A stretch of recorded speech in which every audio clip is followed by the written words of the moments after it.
can be strengthened and what the effect would be on temperature, then move on to what the impacts of feasibility would be on climate targets and achieving those, and finally move into just transition scenarios and developing those.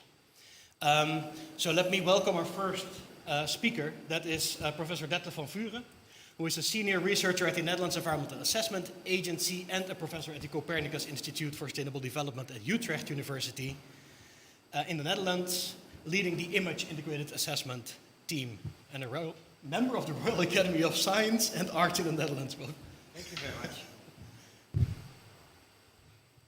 So can you move to the next slide? So the first presentation, thank you, is on the work that we do on implemented policies. And the work is done mostly by PBL in collaboration with New Climate. But we actually do this work as well as part of several Horizon Europe projects. And as you know, in the Paris Agreement, we have a global goal to stay well below 2 degrees and pursue efforts to stay below 1.5 degrees. And policies need to be implemented at the national and subnational scale. And it's therefore very important that we can compare what's happening at the national and subnational scale to whether we are moving towards the global goals, which is obviously really important also at this COP as the Global Stocktake. And we're supporting that by trying to help analyzing that. And we do this by building up an open source database where we collect policies around the world. And this database is hosted by New Climate and PBL. And we actively do efforts ourselves to collect these policies, but we also mostly work with all kinds of organizations that are part of our Horizon Europe projects. And so we have partners in Brazil, China, India, and all other countries, and they help us collect these policies.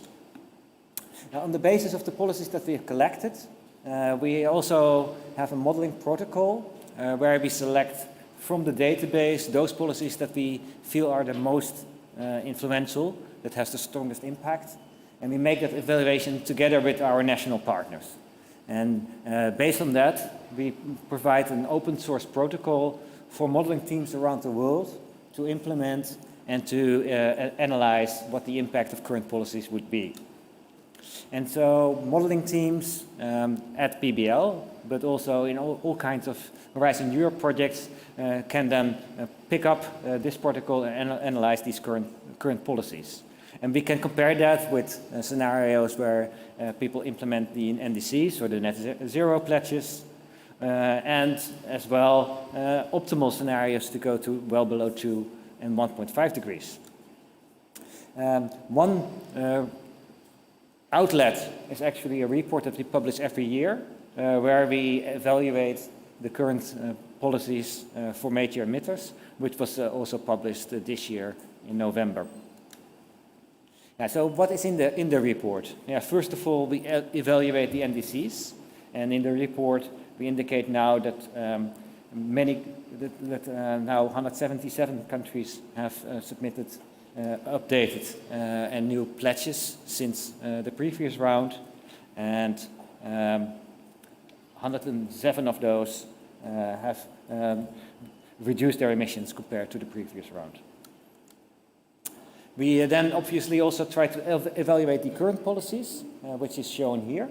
And so we have here 2 maps where we indicate those countries where we see actual decreases in emissions based on current policies, and countries where we see expected increases, possibly less than predicted without current policies.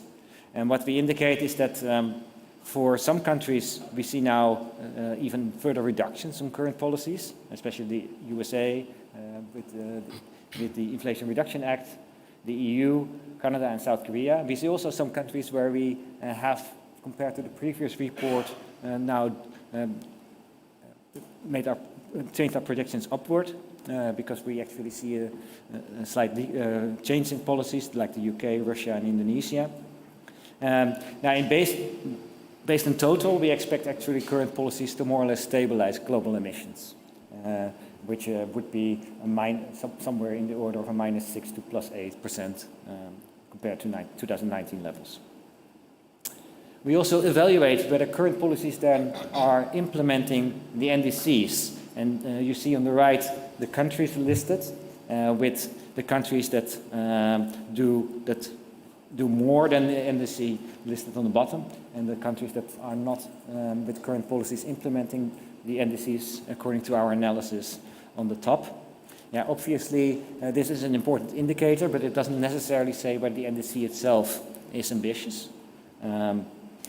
So it doesn't say anything on fairness of these targets. But you see that about 11 countries are on track to meet the NDCs as far as we can analyze them. If you look into the report, you would see more in-depth analysis for different countries. I'm just showing the EU as an example here. So we see the historical trend in black, and then our projections for the current policies. We actually, on the low side here, follow the official EU policies. On the high side, we evaluate for the EU as well how these policies are implemented in the individual member states. And because that is slower than the original policies, you see the higher line, the higher uncertainty is the estimate of current member states. Based on this, we expect that it is possible that the EU would meet its target, although the medium is slightly still above the target. And so that's what's indicated here. We do the same for all the other countries. So for the US, we see now the current policies being revised downward. We still think that the current policies are not enough to meet the NDC, but at least it's moving in the right direction. China is on track to meet its NDCs, and we expect actually a emission peak between 2025 and 2030. India has a projection which is way lower than the NDC, and actually the targets are not so very stringent that it actually influences the emission trend. These projections are actually used in many other publications, and so actually the UNEP GAP, for instance, picks up all kinds of analyses that are based on these current policies trends that we do. Also the IPCC is doing the same. So this is actually from the UNEP GAP report, and the current policy analysis is based on what we have analyzed here as well. So conclusions here. The current policies are projected to more or less stabilize global emissions, which leaves a gap with the NDCs, and certainly a gap with the 1.5 and 2 degree trajectories. We refer to this as an implementation and ambition gap. And in the short term, narrowing the 2013 gap is needed. Current policies made it impossible to limit warming to 1.5 and strongly increase the challenges for limiting warming to 2 degrees. This is what I wanted to share. Thank you.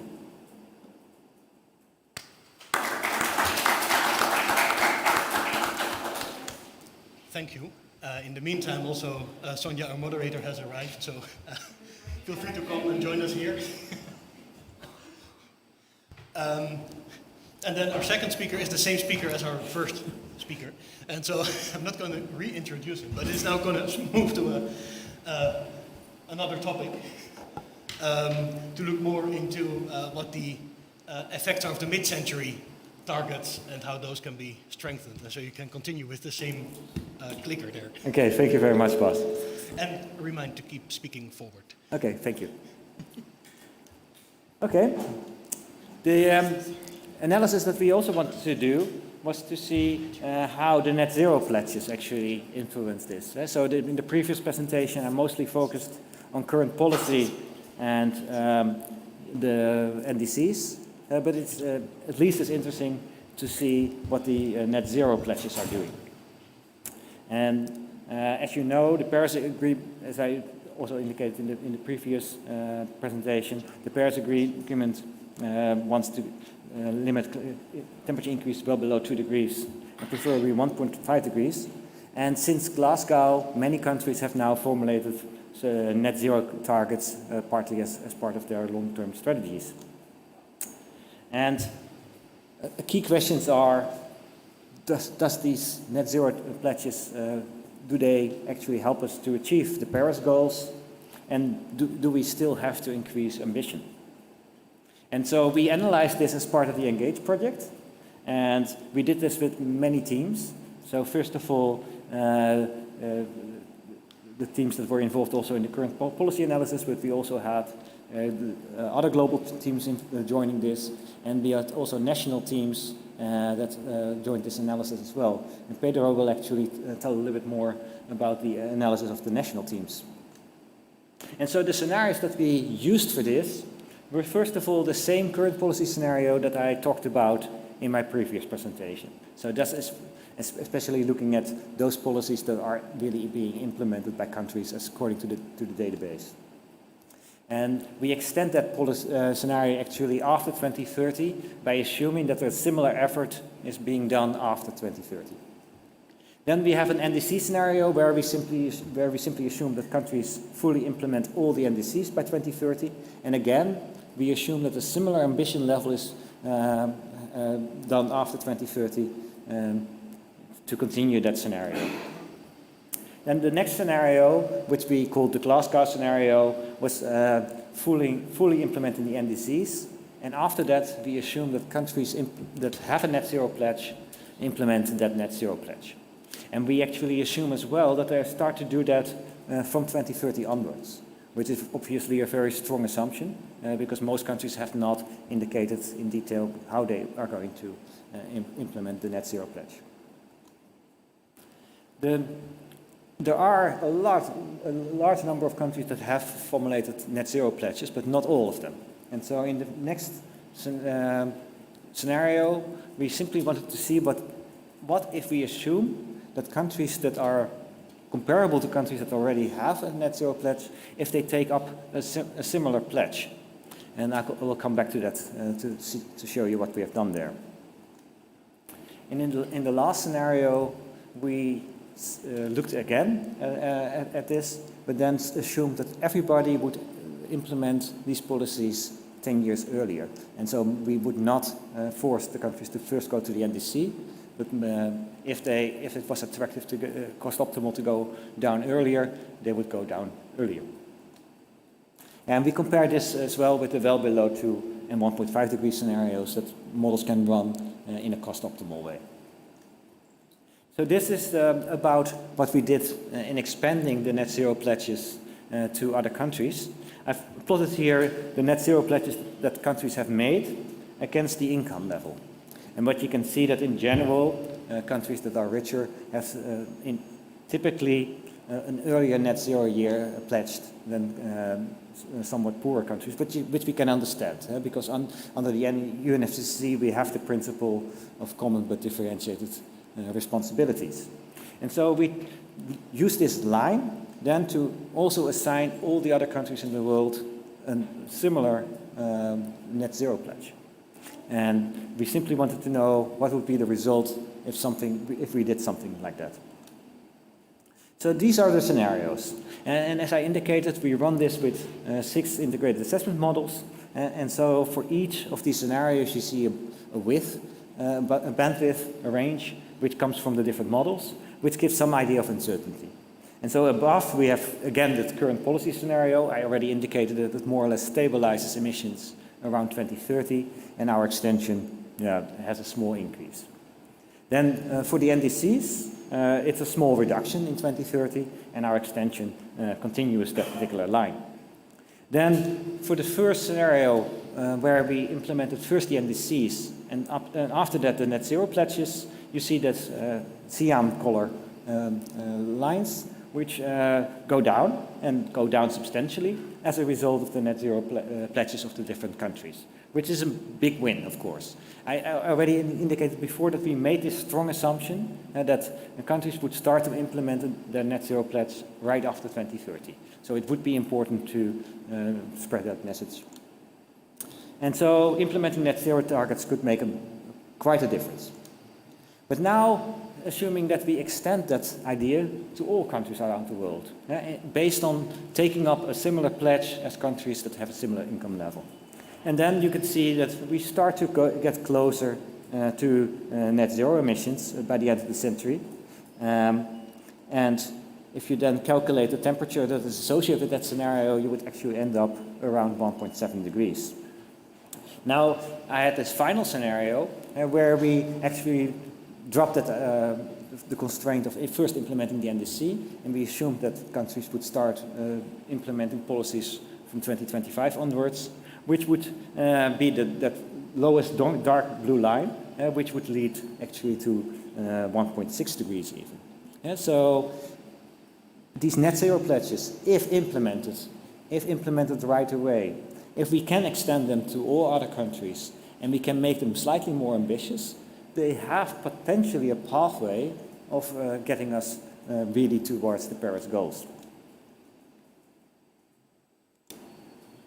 These are just the same scenarios and now showing the individual models. The fact that we can analyze this with multiple models does add something because we have some idea of the uncertainty, but also of the robustness.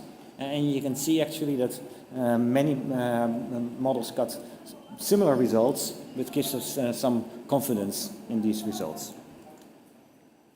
We can also look into the way that models have implemented these pathways. These are the energy pathways that are associated with them. This is actually for 2050, and this is for 2100.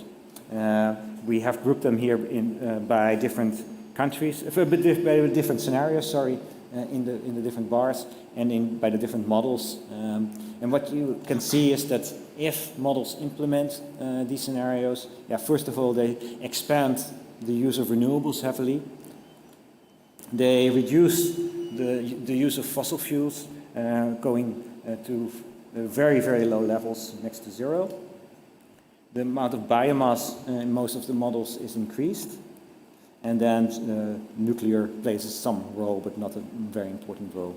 But another thing, but you can't really see that, but because I didn't show the reference scenarios, but there is actually the first scenario. You see also a reduction in energy consumption. And so efficiency plays a major role in implementing these scenarios as well.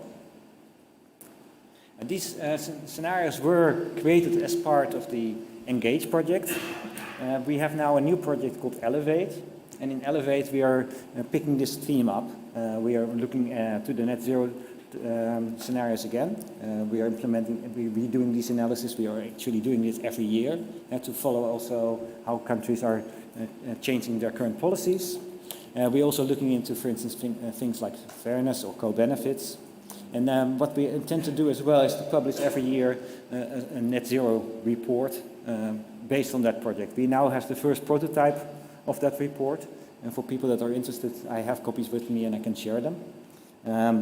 And what we emphasize there is this gap still between current policies and going to net zero.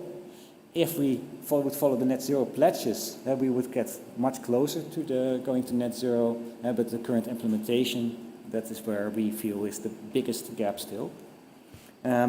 So if countries would implement these self-selected net zero targets immediately, it would have a big impact, but some further effort would still be needed. Implementation of current policies is not enough, and it needs to be strengthened. And what is very, very crucial is the timing. I assumed that countries would start implementing it right away. If they don't, then we have much higher emissions, which would mean that you have to have also more negative emissions later to go back to 1.5 degrees. And so, especially above all, further clarity on these net zero targets is needed. With this report, we also have a first version of a carbon budget explorer published on the internet, where you can do calculations like this yourself. We have the current policies in there. We also have the option to set different temperature targets and the probability that you want to achieve that. And then you can analyze actually at both the global scale and at the national scale how pathways would look like that are consistent with Paris. And this is going in a beta version online today as well. So for closing the gap, clearly on our analysis, what is clear is that we have to cut fossil fuels sharply and to extend the reach of renewables. An optimal mitigation mix differs a lot per country, with varying combinations of solar, wind, biomass, hydro, geothermal, carbon capture, wave, and tidal power. And this is what I wanted to share. And I would encourage the next speaker.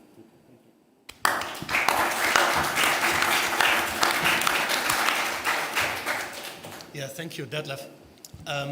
Now, we did this study not only on the global level, but also on the national level, and that is what our next speaker, Pedro Rochedo, will talk about. Pedro is professor at the Federal University of Rio de Janeiro, COPPE, and also connected to Khalifa University here in Dubai. Thank you very much for the introduction.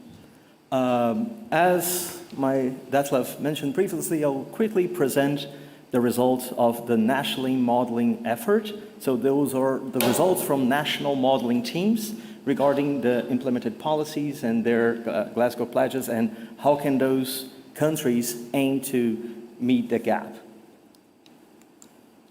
So basically what we started here is the same pretext, the same idea behind it. We are trying to assess how national climate goals can be based in integrated assessment models.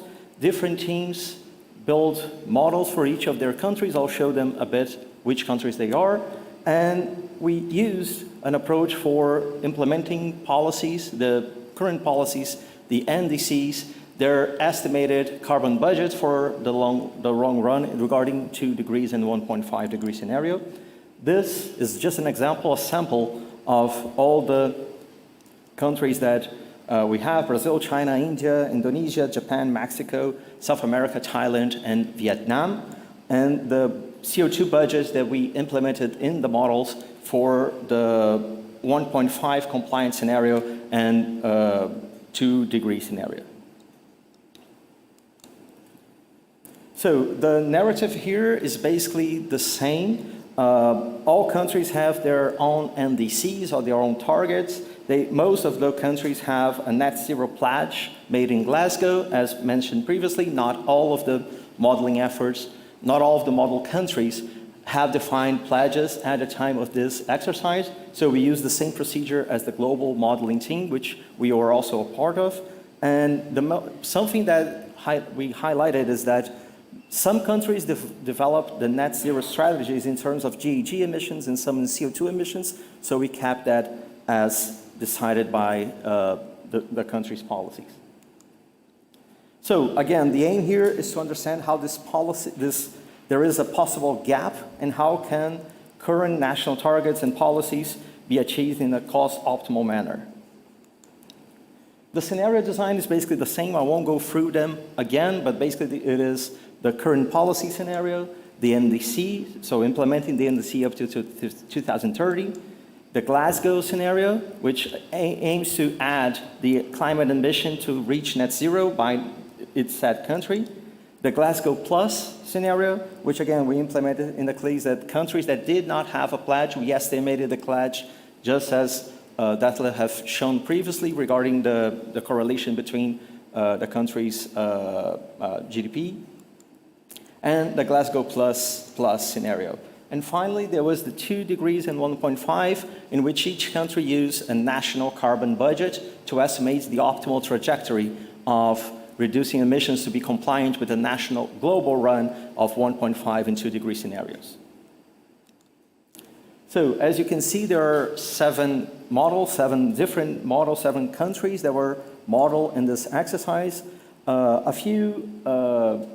This is a lot of information, I know, but basically what we're trying to show is how far the current policies are from the pledges, from reaching NDC, meeting the pledge for net zero, and in some cases, like China and Vietnam, actually determining a pledge towards net zero actually led to a much more rapid transition in terms of reducing emissions than the 1.5 and 2 degrees cost-optimal pathway, meaning that those countries actually reaching net zero will play a bigger role in reducing emissions than what is expected of them in cost-optimal global integrated assessment models. For the rest of the countries, basically what we have is that the current NDC is not sufficient enough to meet the pledge in Glasgow, meaning that there is a policy gap for implementing net zero in those countries. And some countries, the Glasgow pledge is actually consistent with 1.5 degree scenarios, such as the case of Brazil. So there are several pathways that we can reach this emission gap. Most countries rely heavily, as explained before, in energy-related emissions. So we're talking about, I'll show briefly some details, but we're talking mostly on expanding renewables, reducing fossil fuels, use of biomass, use of carbon capture and storage. The role of industrial process emissions are not very significant. And in the case of Brazil, there is a high focus on land use emissions, simply because over a third of emissions go for livestock and agriculture, and almost a third of the emissions in Brazil, again, are related to land use change.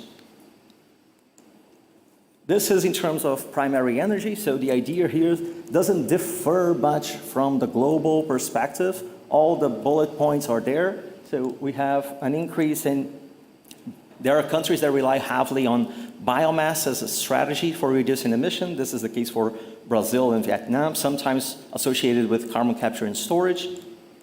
Some countries that rely more heavily in the case of renewables, such as the case of India, Japan, Korea, and what we could get from Mexico. Fossil with CCS, it shows up for Vietnam, the use of BACs, and finally, most, if not all of the countries rely heavily on reducing the use of fossil for being consistent with the Glasgow pledges and the 1.5 degree scenario.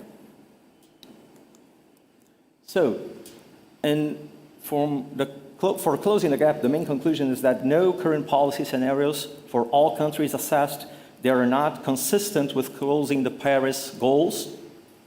There are some NDCs that the values in 2050 are consistent with national pledges and the aim for achieving net zero with 1.5 degree goals, but they are not exactly satisfactory in terms of cumulative emissions, meaning that the trajectory actually leads to higher emissions.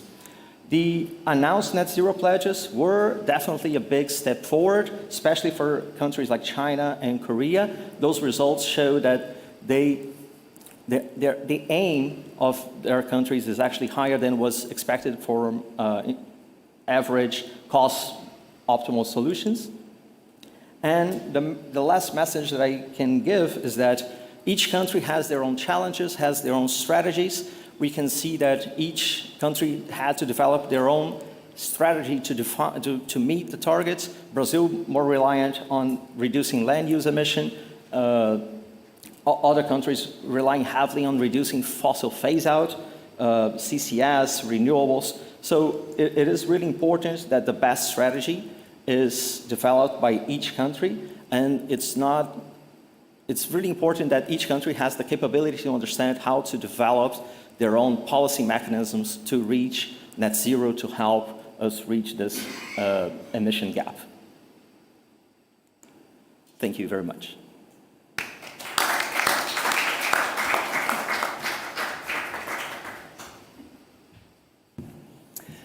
Okay, next up is myself, and I realized I even forgot to introduce myself at the beginning of the session. So my name is Bas van Ruiven, and I lead a research group on sustainable surface systems in the Energy, Climate and Environment program at IIASA. And I will talk to you today about how to, now scaling back to global scenarios again, and see how bringing feasibility constraints and feasibility concerns into mitigation scenarios influences peak temperatures and the regional mitigation efforts. And so the motivation for this work is that there are many different technological pathways in the literature on how we can achieve global net zero scenarios and limit warming to well below 2 degrees. But in the latest IPCC report especially, and in the literature more widely, the evaluation of the feasibility of these scenarios showed several concerns. There is this framework developed actually by our last speaker of today, coming after me, on doing this multidimensional feasibility assessment and seeing what are the issues in mitigation scenarios that make you raise your eyebrows, that make you sometimes think, well, really, will this become a reality, or is this a dreamer world? And so what we try here is to then also get a handle on what are these concerns, how can we still have this lowest category of scenarios that tries to aim for 1.5 degrees. Is that still achievable if we bring in these feasibility concerns? And so what we will look at, like what are the characteristics of these scenarios, what is the impact on the lowest peak temperature that we can still achieve if we take these mitigation concerns into account, and how can regions, especially regions actually with higher institutional governance capacity, play a role in trying to still make these, make climate futures as low as possible. So here we built on the framework that was originally developed also and used in the IPCC report, looking at 5 main dimensions of feasibility concerns related to geophysical, mostly also the use of biomass, but also the use of using more energy basically than you would consider available or accessible for certain resources. Technological dimensions, the scale up of different technologies and how fast that goes. The economic dimension of what the impacts are on GDP and prices of different goods. Socio-cultural dimension on the use and behavior, basically the use of energy, dietary shift, how quickly that happens. And the institutional dimension on where mitigation takes place and how well what the institutional capacity is in regions where mitigation takes place.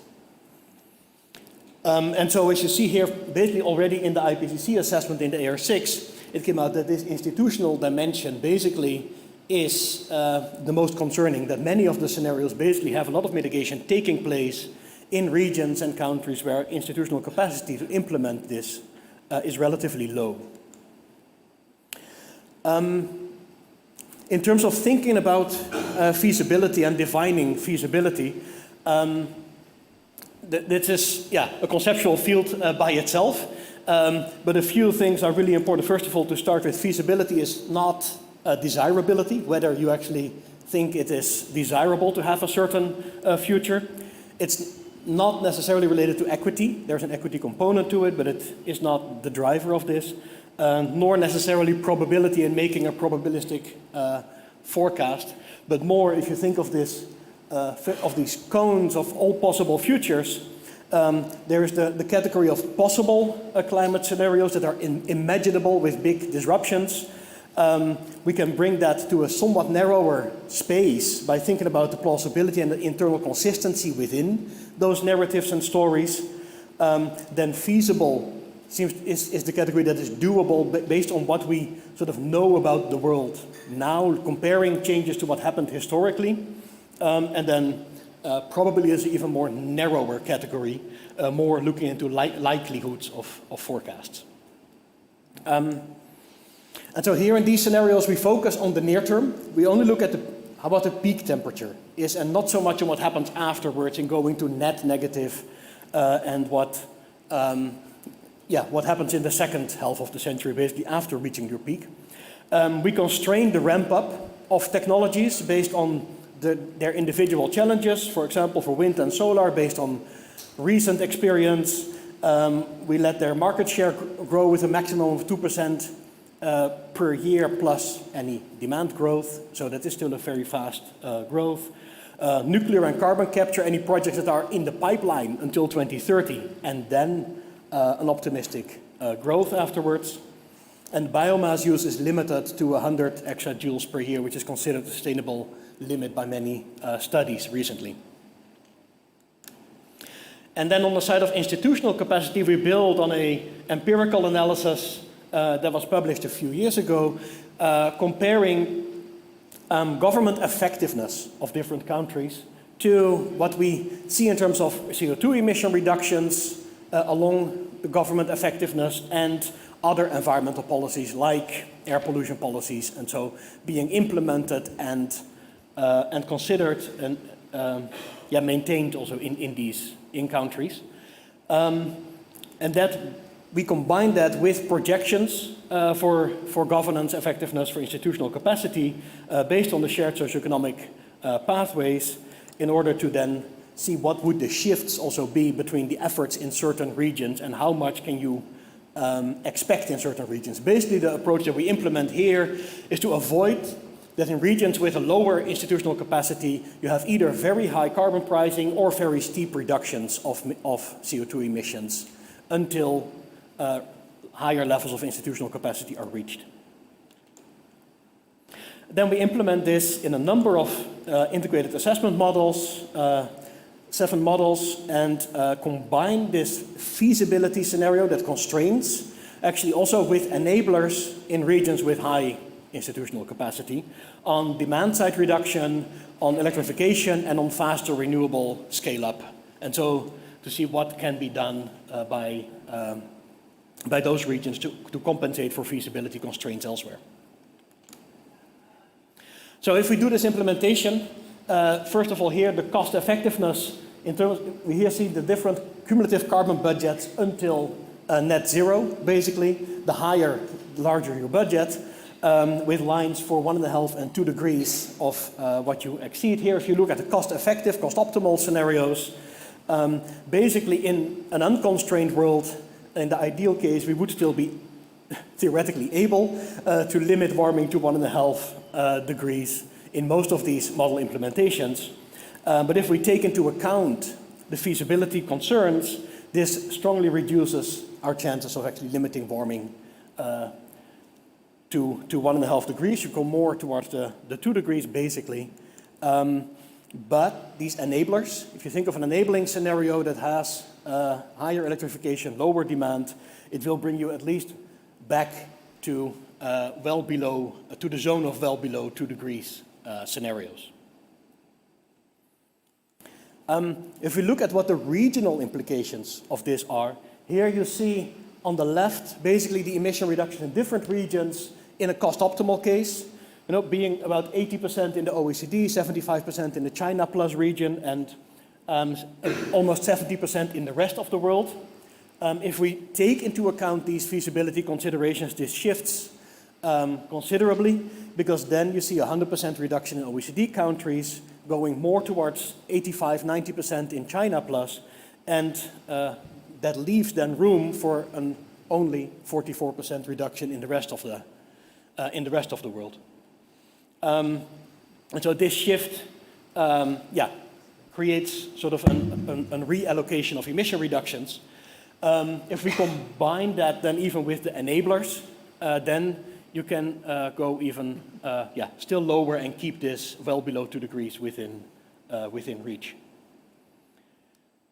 Thinking of the policy implications of these scenarios, so if you think of the targets in 2030, 2040, 2050, looking here for the 3 columns in each year, this is the OECD, China Plus, and the rest of world. You see basically the targets for the OECD and China Plus strengthening, creating more space for the rest of the world across these different scenarios. And this also reflects basically on the years of reaching net zero, where now OECD, China, and the rest of the world are on in the rows. You see a shift towards 2045 or 2050 in OECD and China, and the rest of the world basically creating the space to then go to 2070 for the net zero year. So the key takeaways here are that technology feasibility is not your most important risk, but the institutional side is. Right, the upscaling, of course, on the short term of low carbon options, electrification, scaling down fuels are really the no-brainers, of course, to do. But on the long term, you need more novel solutions like hydrogen, direct air capture, carbon capture, and storage to really come into play as well.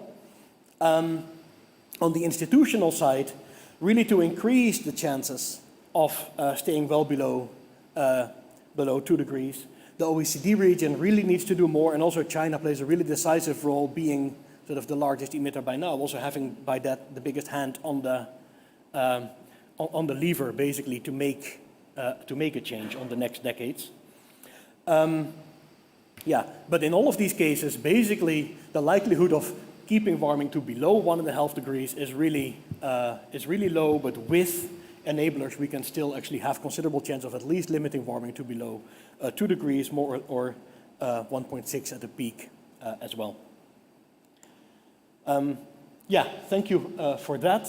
If you want to learn more about this, here are 2 QR codes on screen to find our summary for policymakers. There are also real-world hard copies here on both sites. I only learned when I was here in Dubai that we get minus points for bringing those, but I also did not want to bring them back without anyone seeing them. So please take them when you leave afterwards and learn more about this work. And then I will move over to our last speaker. Do you want me to introduce our last speaker? We're gonna hand this off. Huge apologies for being late. So with that, let me introduce our last speaker. We have, I believe, joining us remotely. I'm not sure how that's going to work. Oh, good, she's on the screen. Excellent. With our last speaker, let me introduce Elzen Bertram, who is a research scholar at IIASA with a focus on bridging insights from the political economy and modeling studies of energy. And it looks like that is going to work online, so let's give it a try and hope it all works, and we'll go from there. Oh, we cannot hear you. Happy to join, and I will Now we be can. talking about just transition scenarios. And this is work across many different projects that we have at IIASA. As you can see on the next slide, actually talking about justice is no simple task. Because it has quite some conceptual challenges. So, for example, there are over 1,500 different terms or phrases that have similar meaning to justice. This rich terminology reflects this nuance and evolving nature of justice as a concept. And furthermore, when we consider justice, we might acknowledge the dynamic interplay between different stakeholder groups. As you can see on the next slide, depending on one's perspective or affiliation, the emphasis on specific sectors or issues within the broader justice framework can vary significantly. So justice can take on many different shades and dimensions, depending on whether you're looking through the lens of law, ethics, social justice, or even economic fairness. So there are diverse communities that are actively engaged and shape the discourse around justice. So, for example, within academia, there's a really long tradition of justice scholars, especially for philosophers, that are at the forefront of systematically defining the concept. They delve into various forms and patterns of justice, exploring especially the philosophical foundations and seeking to establish a more comprehensive understanding. On the policy front, the focus shifts to fairness principles embedded into different international agreements. And policymakers play a crucial role in translating these principles into actionable measures, shaping laws and regulations that create to aspire just societies. Beyond academia and policy, the general public also plays a very important role in defining justice through a lens of perceived fairness. And I think this perspective is especially important because public discourse and societal expectations are essential in determining whether certain climate measures or policies will be accepted or not. And then, to a certain degree, at the moment, a little bit separate from those debates is the community of modelers. And in this context, some have raised concerns whether actually justice can be considered in quantitative climate mitigation scenarios, which inform policy makers about different paths can be taken to achieve certain temperature targets. In the following slide, I argue and highlight that justice considerations have always been at the core of scenario development, but that there are also many opportunities to include more diverse perspectives. So when developing a new scenario, aspects pertaining to justice ran through all steps of scenario development. So modelers have to first select population and GDP projections that then inform many of the subsequent processes assumed in the model. The core assumptions of the model, for example, relate to discount rate or the type of optimization, and therefore influence the shape of the output paths, and through this also different aspects of justice. There have been many efforts, especially to explore different socio-economic developments, most prominently through the so-called social economic pathways, shared socio-economic pathways, but scholars have also explored paths, for example, where all SDGs are achieved, or it is assumed that all individuals will get access to basic energy-related services. A large share of the justice-related work focuses on applying different fairness principles to the outputs from scenarios. But generally, there have been many more studies that have more systematically looked into specific of mitigation efforts, implication of different discount rates, effects of unemployment and poverty. This is just to name a few. And as you can see on the next slide, a recent trend of work is also emphasizing that when exploring economic fairness, we should go beyond using GDP per capita as the main proxy of wealth, but that we should rather focus on access to key services and the structured provisioning systems to deliver those services. So this is a trend that goes into a broader focus on well-being rather than economic growth.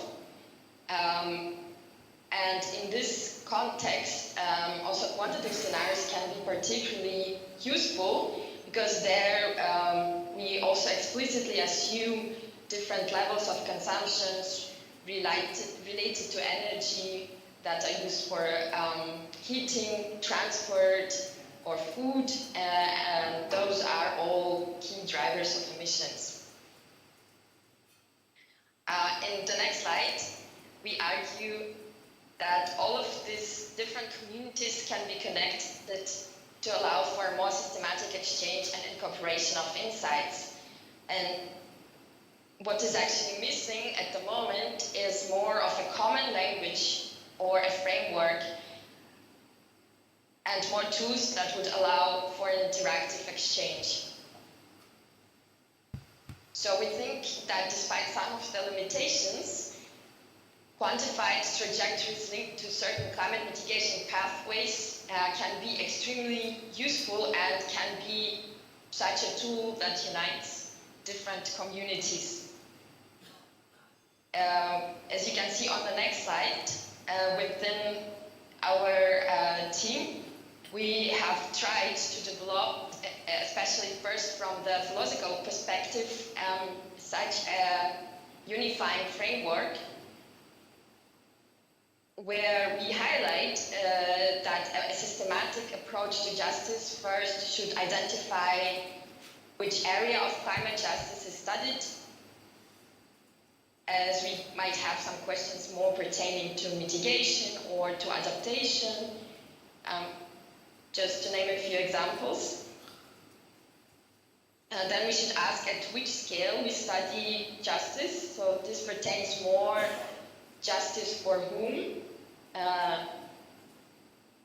Then another key question is which dimension of justice is studied. So here we also have many different dimensions, such as distributional, procedural, or corrective. Which metrics are investigated. Here we also have seen in the literature many different types of indicators that can be looked at.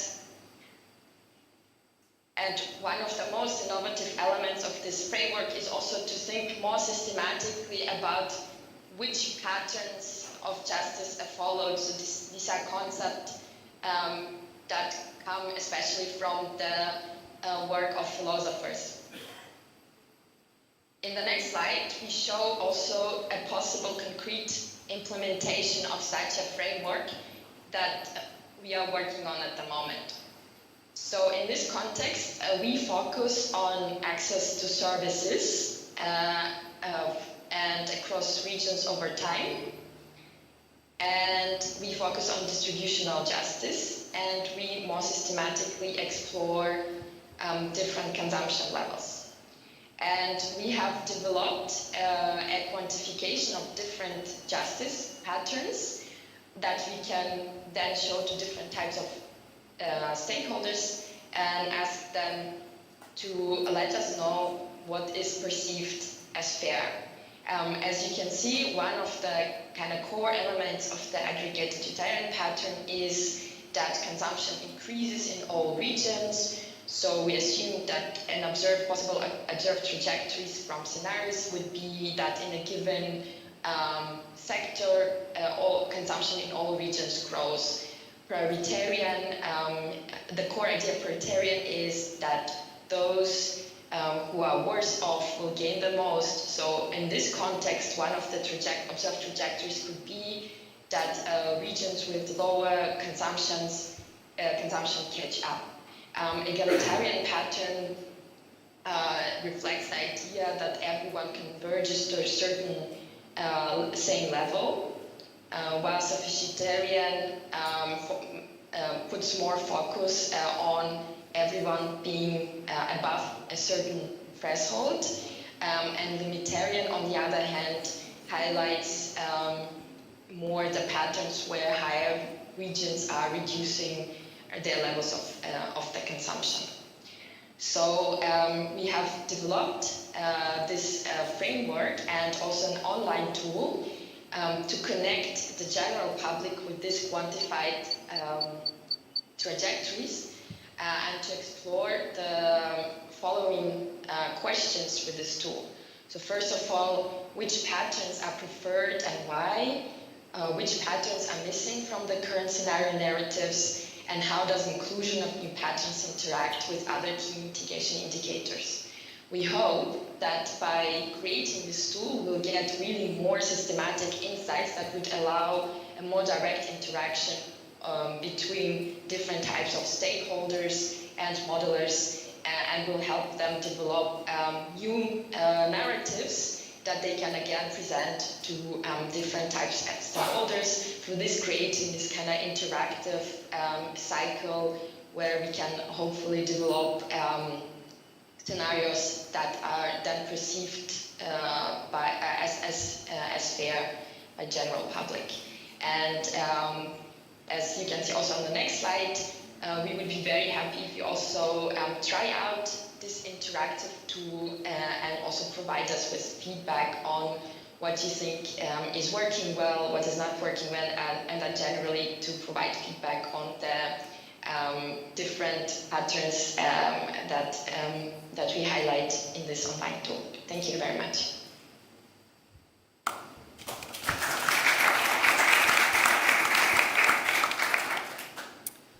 All right, everyone. Thank you very much. And for those of you who are joining us late, I, as a moderator, I also joined late, so I welcome you, even those of you who were late.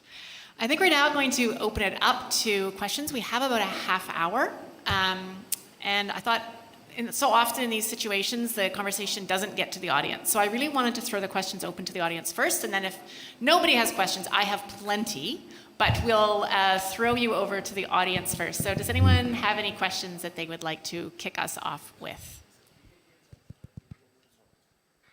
I see one at the back. Yes, sir?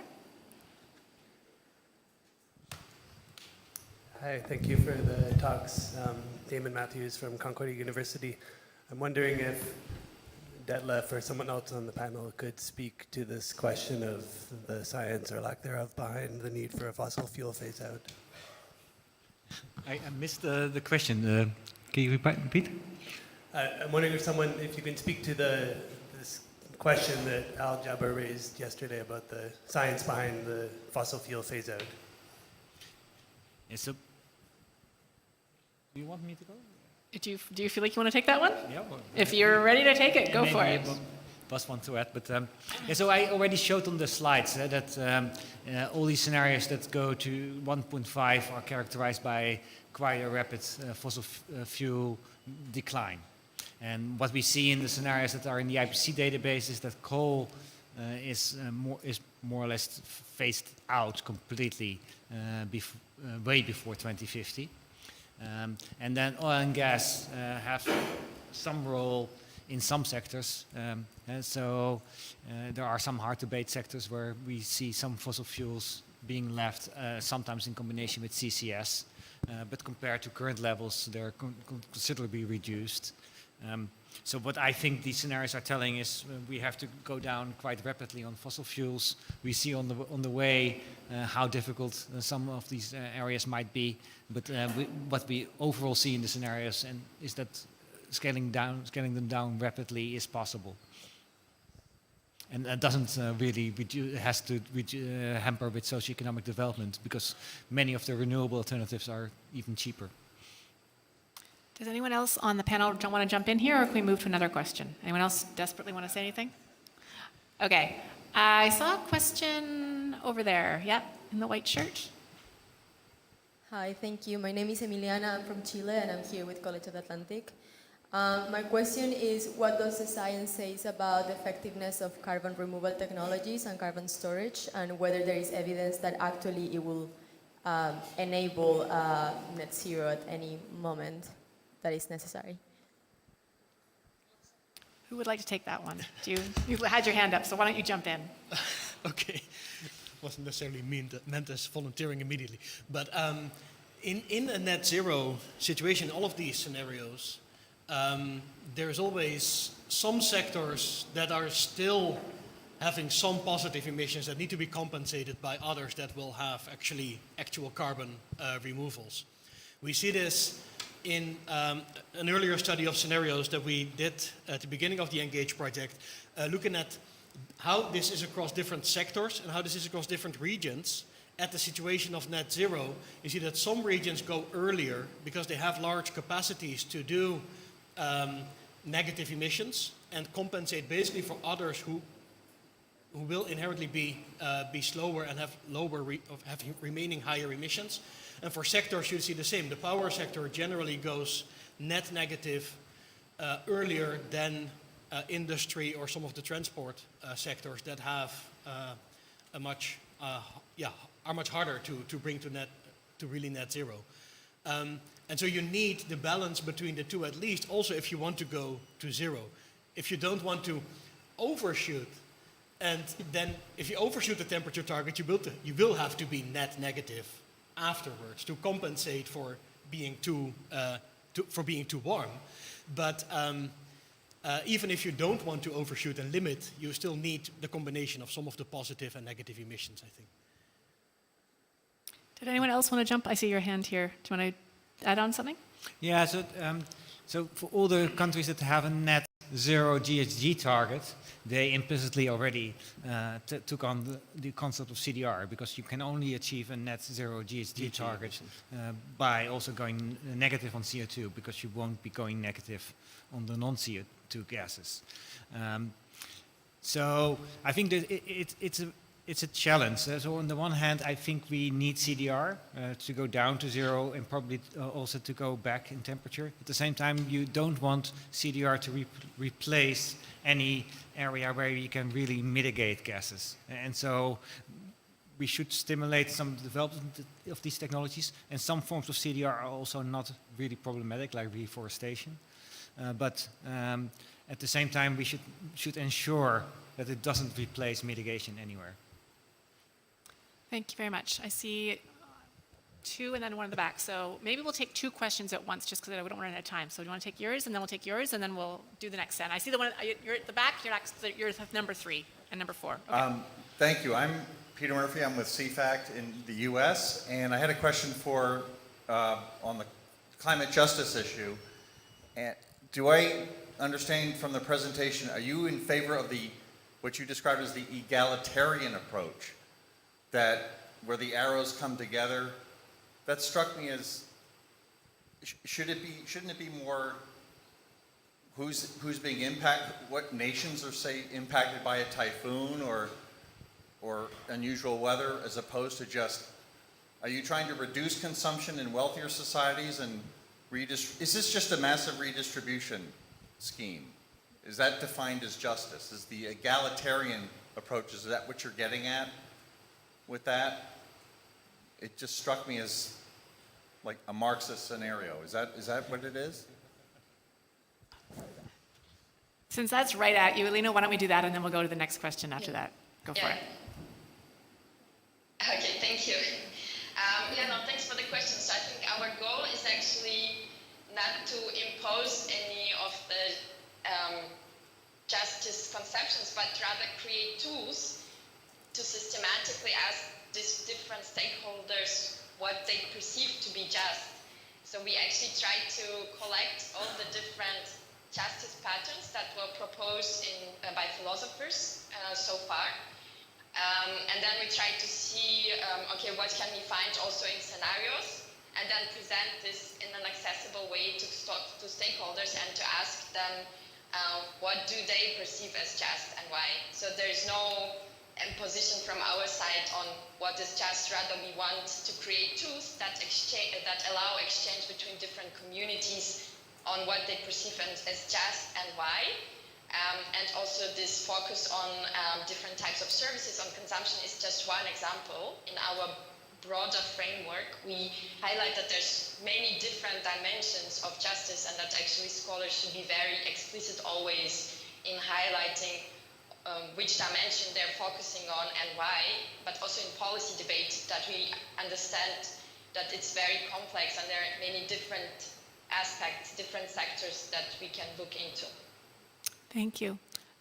Next question.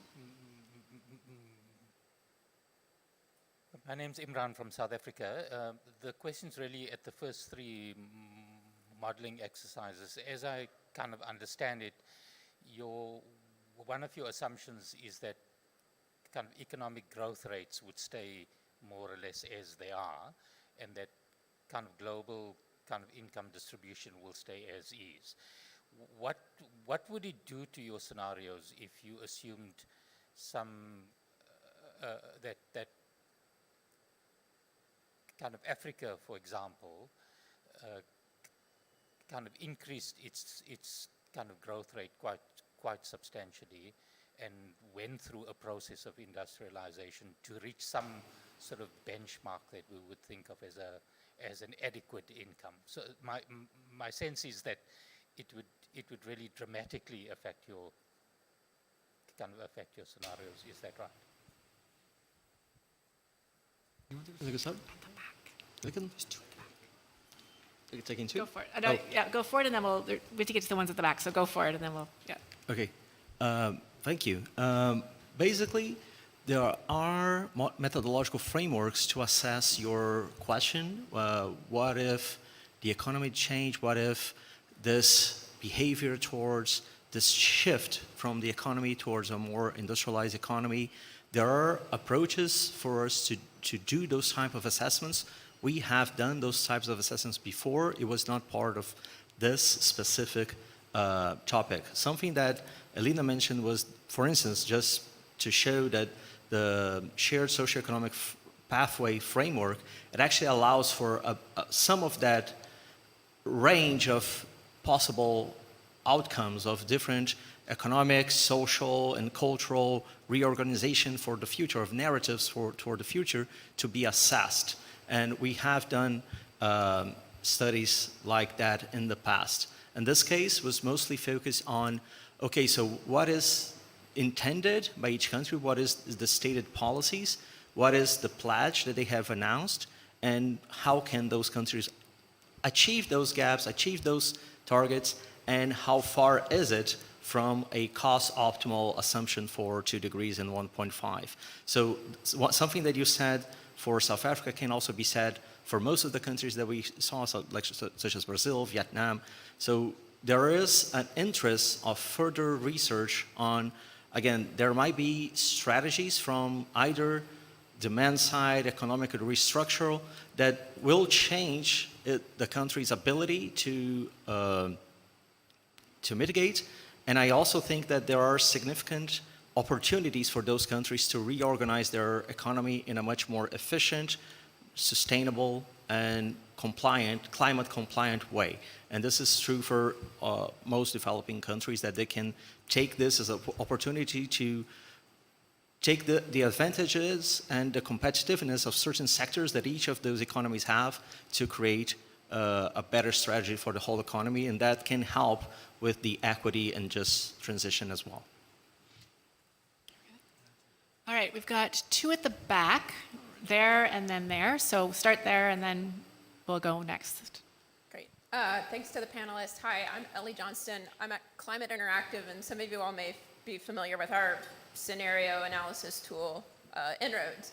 And I'm curious, because one of the things that was mentioned and that's included in many of the scenarios is how biomass is an element of these decarbonization scenarios. And I know we've been challenged by that and some of the assumptions that go into how much carbon is released around increased dependence on biomass. And I'm just curious if you guys could share a little more of like where you all are at in thinking that. We've done a lot of updating of our tool, and I'm just curious what's the latest. Thanks. Let's take that one. So maybe I start, and maybe you want to say something about feasibility, Bas. But yeah, so we when we started to create these 1.5 and 2 degree scenarios, we were challenged in different areas to find the right technologies to substitute fossil fuels. And so the attractiveness of biomass is that it's potentially a technology that can substitute liquid fuels, which makes it attractive. And the second reason why it might be attractive is because the combination of bioenergy and CCS can create negative emissions. And so if the moment that the model has this technology available, it often gets used simply because of its abilities. And so you saw, especially in the period from 2010 onwards, 2020, a lot of scenarios with quite a lot of large amount of bioenergy use.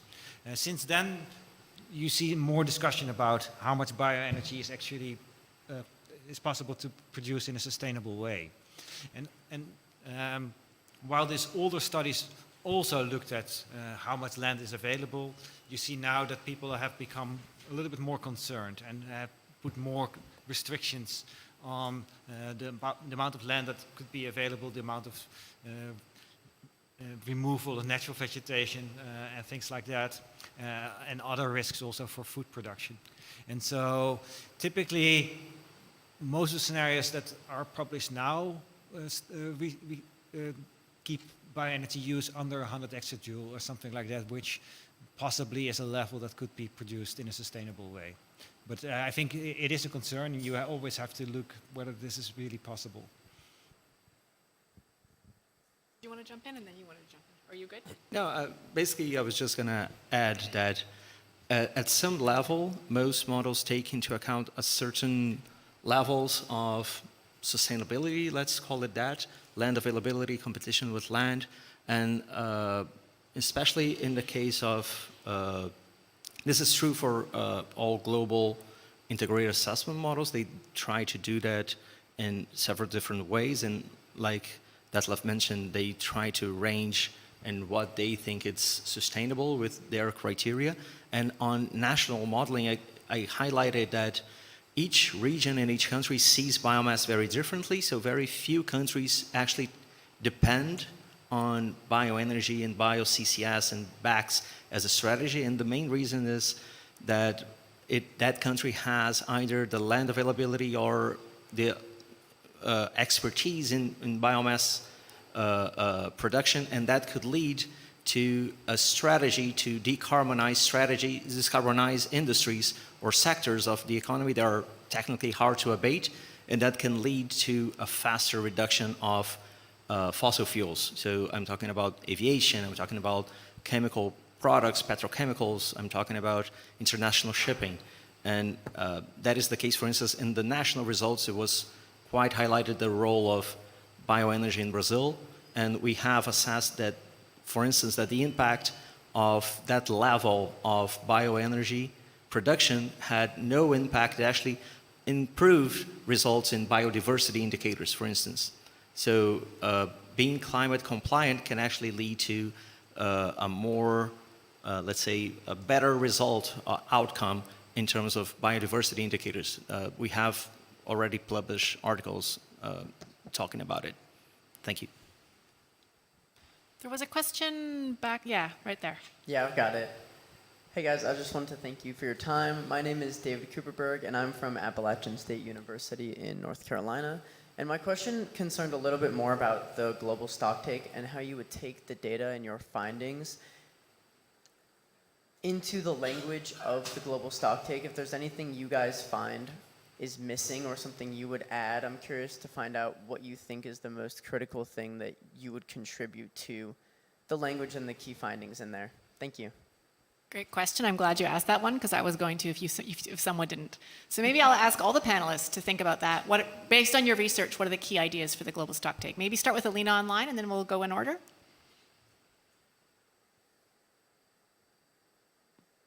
Yeah, thank you.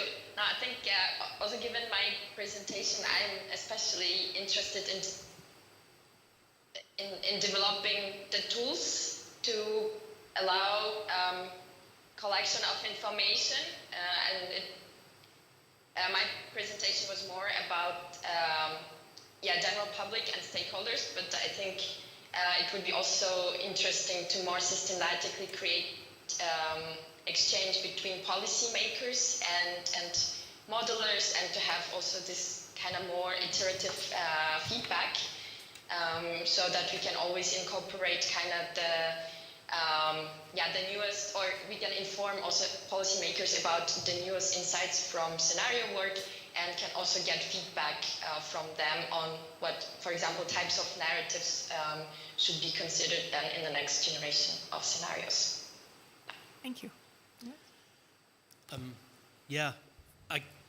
In connecting this work to the global stocktake, I think I leave it to Detlef to talk more about the Glasgow studies and so, and the concrete going in. But if you think of this from the aspects of the feasibility analysis that we presented and the justice dimension, I think these are aspects where we need to find out sort of collectively how we combine a bottom-up pledges process with what actually can be done and what is just on the ground, and develop the language and dare to be sort of explicit in how we talk about these aspects, so that you can be on the same page in these negotiations on what aspect of justice or what approach to justice are you taking in your bottom-up pledge. Or some country can make a very ambitious pledge and promise, but not have the institutional capacity to actually implement it, and that is a risk. That is not only very brave to do, but it's also a risk for others that it might not come through, right? And that you need to be able to actually bring those aspects into the language, and we need to find the ways to make that language explicit and be able to discuss those topics. Shall I go next? Yes. Yeah. So indirectly there was already a contribution from this type of work into the global stocktake, in the sense that this community trying to develop these current policy scenarios and the optimal pathways towards the Paris goals was taken up by the IPCC report, it's taken up by the UNEP GAP report, and then brought also to this arena. I think there's a few things that we might want to add. And so first of all, it's the national dimension. Policies are going to be implemented at country level.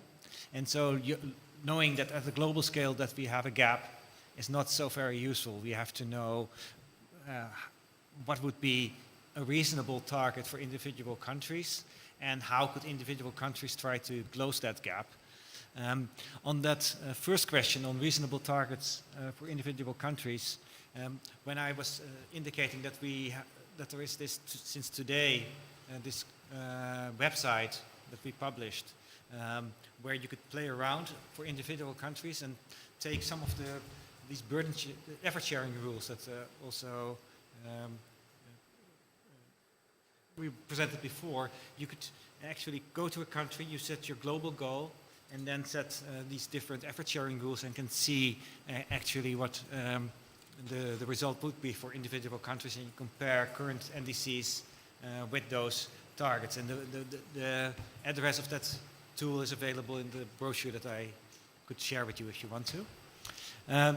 So the national level is the first thing that I really would like to add. The second thing is urgency. So if we are really serious about doing this every 5 years, in the next Global Stocktake, we more or less have exploited completely the carbon budget for 1.5. And so it needs to be faster now if we are serious about 1.5.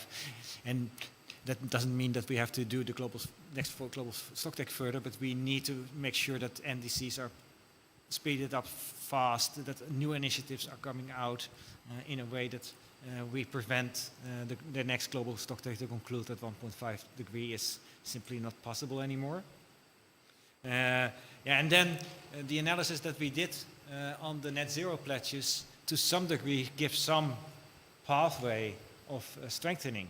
And basically it means implementing these net zero pledges, start implementing them relatively soon and don't wait until 10 years before the pledge is due. Make sure that we broaden this to all countries in the world and also strengthen them. And so in principle there is a pathway from those net zero pledges. I don't have much to add to what that level has already mentioned, but I would just highlight that the national dimension of the effort to take a look at the current policies, the policies that are in place, the gap in terms of actions, policies, and regulatory framework regarding each country. It's something that these types of studies have helped a lot in the past. You can see that a lot of countries have now appeared in terms of national studies, in terms of their modeling capacities. And I think that this creates a great tool for countries and stakeholders and policymakers to discuss and understand the implications of taking one course of action, taking one course of choice of what justice actually means, what policies that you're trying to implement, and the modeling framework can be a very powerful tool to help policymakers and stakeholders understand the benefits and trade-offs. And I think those types of studies is helping a lot of countries. I know for a fact that a lot of countries are either already using these tools to make their national policies, reviewing their targets, and I know for a fact that several other countries are aiming to develop such models to help them enhance their capabilities of assessing the impacts of those policies. So I think this is an indirect contribution as well that is something that can be stepped up to the next and following stocktakes. Thank you. Are there other questions from the floor at this moment? Okay, yep, I have one next. Thank you very much. Great session today. David McCollum from Oak Ridge National Lab in the US. I guess a question for Boz and Elena, inspired partly, Boz, by your answer just a couple minutes ago. So on the feasibility and, say, just transitions front, what does the literature say, what do the models say are kind of the areas of where there are bigger challenges, more concerns in terms of things like we heard about fossil fuel phase out, bioenergy phase in? Is it more of supply side issues or say demand and conversion side issues? So in other words, are the feasibility and just transition concerns tend to be more on the side where, in the communities, countries, parts of countries where there are coal mines and natural gas production and where the bioenergy is going to phase up, or is it where the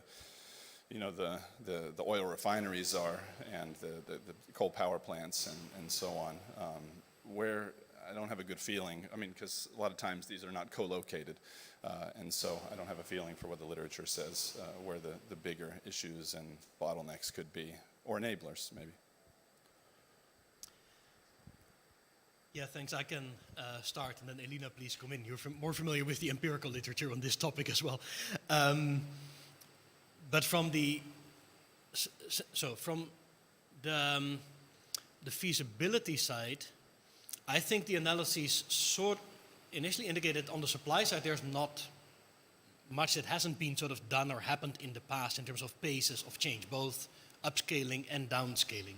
But you need to be able to manage these processes, right? And that, to me, points to the institutional capacity dimension of the feasibility analysis that you need, as a country or region or government, you need to have the experience and capacity to actually to manage both the upscaling and the downscaling of these of the unwanted and the wanted technologies, basically. To me, the justice discussion is much more on the consumer and well-being side, and that is, and there also I think bringing it actually to the surface levels and the amount of services that you need for well-being. How much can you how much transport do you need? How much have decent housing for everyone? At least have these minimum standards across the multidimensional poverty thinking would be sort of the basis to even start thinking of where the justice dimension takes place.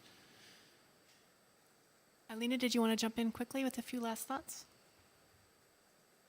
Yes, thank you.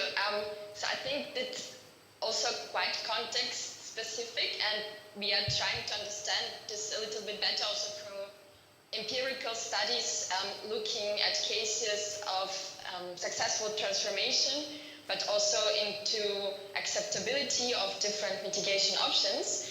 And it's actually quite interesting that there are quite a few regions where, for example, consumers are quite willing and accepting of also some of behavioral changes and reductions in consumption, or kind of supportive of different provisioning system, which would allow kind of lower levels of consumptions, while they're quite opposing, let's say, to certain newer technologies.